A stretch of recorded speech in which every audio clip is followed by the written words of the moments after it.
안녕하십니까. 화요일 아침 여수 MBC 뉴스투데이입니다. 광양시의회가 유럽의 선진 사례를 배우겠다며 다음 달 해외 연수를 떠납니다.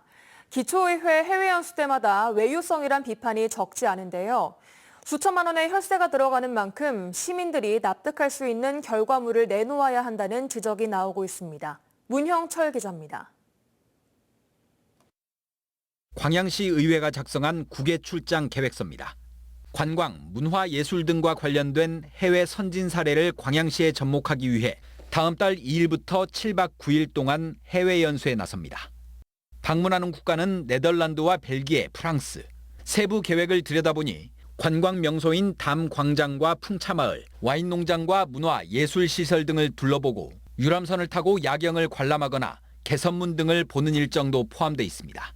시의회는 연수를 보다 충실하게 진행하기 위해 시청이나 관광청 같은 공공기관도 방문할 계획이지만 외유성으로 비춰질 여지는 충분합니다.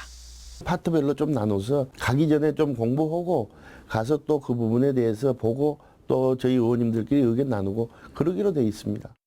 연수에 참가하는 인원은 시의원 7명과 사무국 직원 2명 등 모두 9명.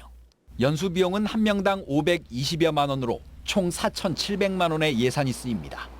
수천만 원의 세금이 들어가는 해외 연수를 둘러싸고 외유성 논란이 끊이지 않자 기초의회나 광역의회는 보고회 등을 통해 연수 과정과 결과, 향후 활용 방안 등을 시민들에게 직접 설명하고 있습니다. 이번 광양시 의회의 연수에 대해서도 일각에선 설명회나 보고회를 열어야 한다는 의견을 제시하고 있지만 현재까지 그런 계획은 없습니다. 형식적인 보고서가 아니라 합리적인 결과 발표가 이루어져서 이 시책이 어떻게 반영될 것이다. 꼭 검증을 받아야 할 것입니다. 시민단체는 해외 연수 전반에 대한 적절성을 검토하는 한편 시민들을 대상으로 한 보고회 개최를 시의회에 요구할 계획입니다. MBC 뉴스 문형철입니다. 순천시가 정원의 도시를 넘어 K문화 콘텐츠 산업 중심지로 떠오르고 있습니다. 순천시는 디지털 시대 콘텐츠 분야 선도를 위해 설립한 전남 VR, AR 제작 거점센터가 지역 특화 메타버스 콘텐츠 개발과 기업 육성 등 주목할 만한 성과를 내고 있으며 생태환경 부문 메타버스 콘텐츠 33건을 개발하고 스타트업과 벤처, 창업기업에 대한 원스톱 성장 지원 모델 구현 등 콘텐츠 산업 생태계가 조성되고 있다고 밝혔습니다. 특히 최근에는 제주도에 있던 메타버스 기업이 본사를 순천시로 이전하는 등 정주 여건과 기업 지원 인프라까지 갖춘 순천이 문화 콘텐츠 선도 도시로 비상하고 있다고 강조했습니다. 광양과 순천 고흥에서 체류형 생활 인구를 확보해 지역 경제 활력을 높이는 정부 사업이 추진됩니다. 행정안전부는 광양과 순천 등 전국 21개 지자체를 고향 올레 사업 지원 대상으로 선정했다고 밝혔습니다. 올해 처음 실시되는 이번 사업은 지역 소멸 위기에서 정주 인구가 아닌 체류형 생활 인구를 늘려 지역 경제 활력을 높일 수 있는 검증된 사업들이 추진됩니다. 광양은 청년 복합 공간, 순천에서는 워케이션 센터가 조성되고 고흥은 주거 공간 마련을 통해 두 지역 살아보기 사업이 진행됩니다. 내년도 마을 사업을 주민들이 직접 결정하는 읍면동별 주민총회가 3회째를 맞고 있습니다. 진정한 풀뿌리 지방자치를 실천하고 필요한 사업을 직접 제안, 계획, 실행한다는 측면에서 점점 더 많은 주민들이 참여하고 있습니다. 최우식 기자가 보도합니다. 아직은 무더위가 한창인 날씨지만 순천 나간읍성 앞 잔디밭에서 올해로 3회째를 맞는 나간면 주민총회가 열렸습니다. 1억 원의 예산이 투자될 6건의 역량 강화 사업 우선순위가 사전 투표를 통해 결정됐고 이 가운데 5건이 내년에 추진됩니다. 주민자치회가 직접 주민들을 만나 제안받은 마을 계획을 사전 온라인 투표와 찾아가는 투표로 의견을 모았고 주민총회 현장에서 최종 찬반을 물어 추인했습니다. 총 사업비 5억 원 규모의 소규모 시설 사업 31건도 결정됐습니다.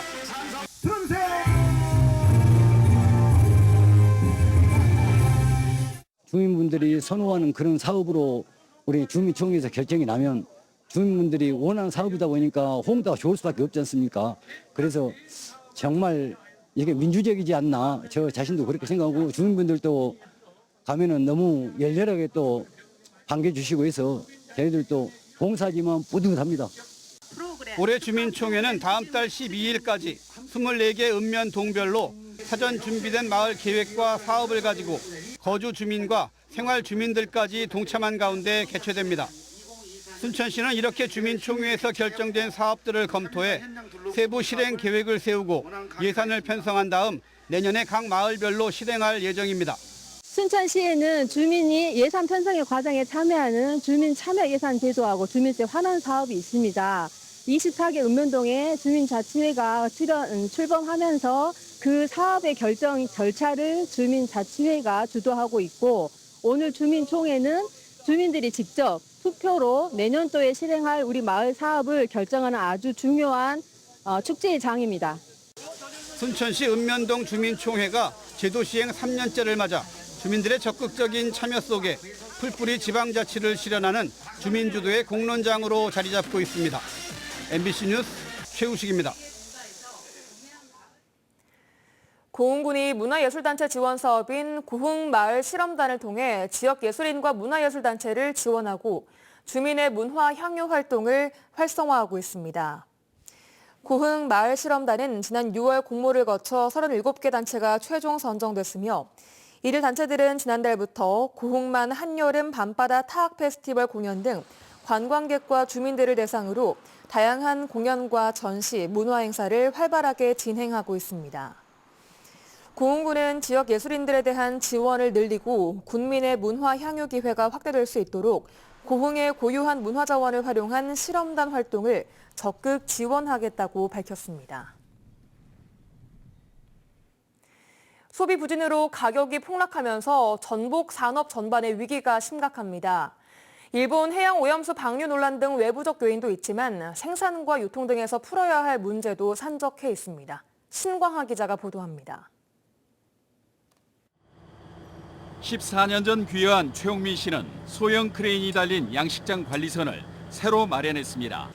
전복의 섬으로 불리는 완도군 노화도에 정착해 전복 양식을 배우고 이제는 양식장을 확장하는 단계. 요즘처럼 수온이 높고 무더운 여름철에는 하루 2차례 전복의 상태를 살피고 폐사 여부를 관찰합니다. 올해는 전복 가격 하락으로 큰 전복이 팔리지 않아 홍민 씨의 걱정이 큽니다. 가격이 너무 하락되다 보니까 또 지금 이 시기에 고수온이라 또 폐사도 많이 나고 많이 힘든 시기인데 그때보다 오히려 지금이 전복하면서 가장 힘든 시기인 것 같아요. 전복 산업의 호황기에 귀화한 최 씨는 비교적 행운이었습니다. 그러나 완도 지역의 600여 세대로 추정되는 귀화 8년차 미만 청년 어가들은 전복 소비 부진으로 극심한 자금난을 겪고 있습니다. 이렇게 전복 가격까지 이렇게 하락을 하니 자기들이 그 생각했던 기대에 많이 못 미칠 거 아닙니까? 그러다 보니까 여기서 적응 못하고 뭐 떠나려고 하는. 전복 소비 부진의 원인으로는 고물가와 일본 원전 오염수 방류 논란 등이 꼽히지만 과잉 생산과 유통 문제도 원인입니다. 전국 6개 시도의 전복 양식장은 지난 2010년 이후 매년 1,100헥타르씩 증가했고 생산량 또한 30%씩 증가했습니다. 전국 전복 생산량의 70%는 완도에서 생산하는데 전국 전복 양식면의 60%, 생산량의 70%, 금액으로는 연간 6천억 원에 달합니다. 전복 양식어민들은 과잉 생산 물량 해소를 위해 정부 수매를 요청했지만 해양수산부는 예산 문제로 난색을 보이고 있습니다. 우리 어민들을 살려낼 수 있는 그런 도움을 주셔야 해결이 된다고 봅니다. 그래서 수매와 군납, 전복 산업의 위기를 해소하기 위한 가장 시급한 방법은 소비 확대 대책이지만 지속 가능한 전복 산업을 위해서는 생산 조정과 유통의 일원화, 물량 조절을 위한 전복 수매제 검토가 시급합니다. MBC 뉴스 신광하입니다. 기아 타이거즈가 지난주 하위권 팀들을 상대로 반타작 승리를 거두며 힘겨운 5강 싸움을 이어갔습니다. 선발 투수들의 부진이 팀 상승세를 이어가지 못하고 있는 원인 중 하나인데 믿을 건 최근 활과산처럼 타오르고 있는 타선의 힘입니다. 그 중심에는 박찬호와 소크라테스가 있습니다. 한신구 기자입니다.